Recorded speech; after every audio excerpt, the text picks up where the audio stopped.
Finally अब लग रहा है कि ये लोग ट्रैक पर वापस आ चुके हैं और द बॉयज का शो अब द बॉयज की तरह फील हो रहा है। ये वाला एपिसोड फाइनली कुछ हरकत करता है, थोड़ी बहुत नहीं बहुत ज्यादा हरकत करता है। तो चलो डिटेल में बात करते हैं इसके शुरू से। तो इस एपिसोड की स्टार्ट होती है द लीजेंड के साथ, जो कि इस एपिसोड के लिए काफी ज्यादा इंपॉर्टेंट रोल रखता है। अब ये एक थिएटर में पॉपकॉर्न और पेटीज बेचता है, क्योंकि इसकी सभी प्रॉपर्टी को पूरी तरीके से जब्त कर लिया गया था और इसको पूरी तरीके से फंसा दिया गया था। थिएटर का नाम होता है VMC, V stand for what. और इस एपिसोड में मिडिल ईस्ट में वार में जो चल रहा है उसको भी बहुत अच्छी तरीके से एग्जीक्यूट करके दिखाया गया है। ऑयल वगैरह सभी कुछ का जो मसला चल रहा है वो सब कुछ इसमें दिखाया गया है। उसके बाद हमें दिखाते हैं कि सेज जो ट्राई कर रही थी V1 बनाने की, वो उसमें पूरी तरीके से नाकाम होती है। वो वायरस को किसी पर अप्लाई करते हैं और उसकी पूरी तरीके से बैंड बच जाती है। बट होमलैंडर कहता है कि लगी रहो। और लास्ट एपिसोड में हमें सिस्टर सेज का प्लान भी पता चल चुका था कि वो ये नहीं चाहती कि होमलैंडर अमर हो जाए। वो सभी सूप्स को मरते हुए देखना चाहती है और लास्ट में वो अपने बंकर में बैठकर किताबें पढ़ना चाहती है। फिर हमें पता चलता है कि गोल्डन गीशा नाम की एक सूप है, जो कि पहले अपने टाइम पे काफी ज्यादा पावरफुल हुआ करती थी और जिसका बॉम्ब साइड के साथ काफी ज्यादा घपाघप हो चुका है। और लीजेंड इस चीज को एक्सप्लेन करता है कि अगर कोई बॉम्ब साइड को बुला सकता है तो वो ये सूप है गीशा। और इस सूप की तलाश में अपने बॉयज पहुंचते हैं एक ओल्ड विलेज, और वहां पर गोल्डन गीशा बॉम्ब साइड के बारे में बताने से बिल्कुल मना कर देती है और अपने बॉयज उसे जबरदस्ती उठा के ले जाने की कोशिश करते हैं, जिसमें उनका सामना होता है 3 सूप से। एक तो एवई होता है, दूसरे वाले के गोटे इतने ज्यादा लंबे होते हैं कि उसका लंगड़ घुमा घुमा के लोगों को मारता है, और तीसरी होती है जिसके हाथों में से फायर निकलते हैं। लेकिन ये तीनों ही फुसकी बम की तरह होते हैं और अपने द बॉयज इन सब को बेल के निकल जाते हैं। अब दूसरी तरफ पता चलता है कि अपने फ्रेंची ने वायरस को क्रिएट कर लिया है और इस वायरस को होमलैंडर के चर्च में सेटअप करने की कोशिश की जा रही है। अब चर्च में स्टारलाइट की मुलाकात होती है ओ फादर से, जिसके बारे में मुझे बिल्कुल भी अंदाजा नहीं था कि ये इतना ज्यादा पावरफुल होगा कि स्टारलाइट को बुरी तरीके से पेल देता है। अब समझ में नहीं आता कि स्टारलाइट के पास में क्या लाइटिंग पावर है जो वो छोटे मोटे सूप से भी पिट जाती है। उसके बाद आते हैं अपनी सिस्टर सेज पर, जो कि होमलैंडर और सोल्जर बॉय के बीच में एक तनाव क्रिएट करती है। वो एक वीडियो स्ट्रॉन्ग फ्रंट और होमलैंडर की सोल्जर बॉय को दिखा देती है, जिसे देखकर सोल्जर बॉय काफी ज्यादा गुस्सा हो जाता है और सीधे होमलैंडर के एक पंच में खून निकाल देता है, जिसके बाद वो वहां से नाराज होकर चले जाता है। उसके बाद सिस्टर सेज कॉन्फिडेंट हो जाती है कि ये दोनों आपस में एक दूसरे से नफरत करते हैं और हम सोल्जर बॉय का यूज कर सकते हैं होमलैंडर के खिलाफ। देन फिर बॉम्ब साइड आ जाता है अपनी गीशा को बचाने के लिए, और वहां पर हमें एक्चुअली में पता चलता है कि बॉम्ब साइड ने V1 क्यों चुराया था। उसने ये गोल्डन गीशा के लिए चुराया था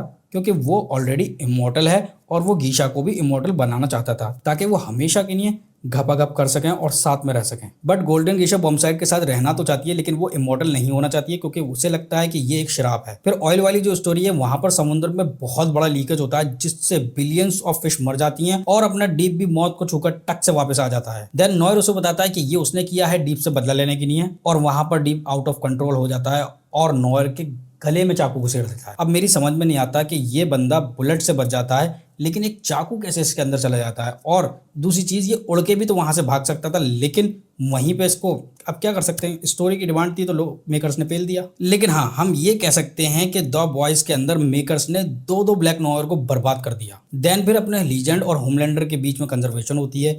उस कंजर्वेशन के दौरान लीजेंड होमलैंडर के कंधे पे हाथ रखकर शाबाशी देता है, बट वहां पर होमलैंडर भी सोच में पड़ जाता है कि भाई इस बंदे के अंदर कितना गुदा है कि इसने मेरे शोल्डर पे हाथ रख दिया। देन उसे रियलाइज होता है कि ये बंदा मुझसे नहीं डरता और सिर्फ रेस्पेक्ट में उसे जाने देता है। अब आते हैं बॉम्ब साइड पर। अब मुझे ऐसा लगता है कि ये एक ऐसा सूप है जो पहले तो बहुत हरामी रहा होगा, लेकिन अब ये टोटली सुधर चुका है, क्योंकि ये बॉयज को उठा कर पटकता है लेकिन ये उन्हें मारता नहीं है। इवन MM और फ्रेंची इस पर फायरिंग करते हैं, तब भी ये दोनों को नहीं मारता। देन फाइट होती है सोल्जर बॉय और बॉम्ब साइड के बीच में। दोनों लड़ते लड़ते उड़ते हुए निकल जाते हैं और एक बड़े से ग्राउंड में जाकर गिरते हैं। देन वहां पर सोल्जर बॉय अपनी पावर का यूज कर बॉम्ब साइड को डीपावर कर देता है और कहता है जा जी ले अपनी जिंदगी। देन एंट्री होती है होमलैंडर की।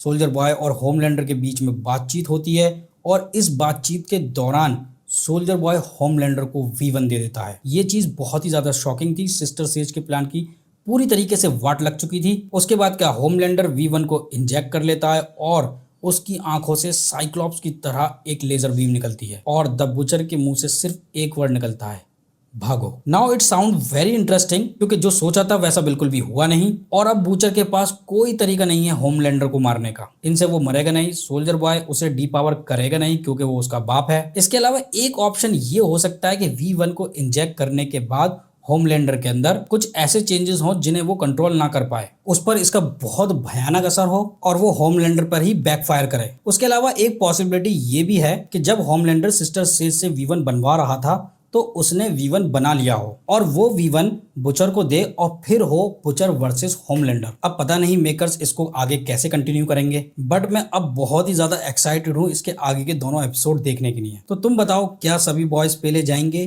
क्या शैतानों का राज होगा या बॉयज इन सबको पेल के मानेंगे? इस वीडियो को हम यहीं पर रैप अप करते हैं। मिलते हैं हमारी नेक्स्ट वीडियो में, तब तक के लिए कीप वॉचिंग द कॉमिक।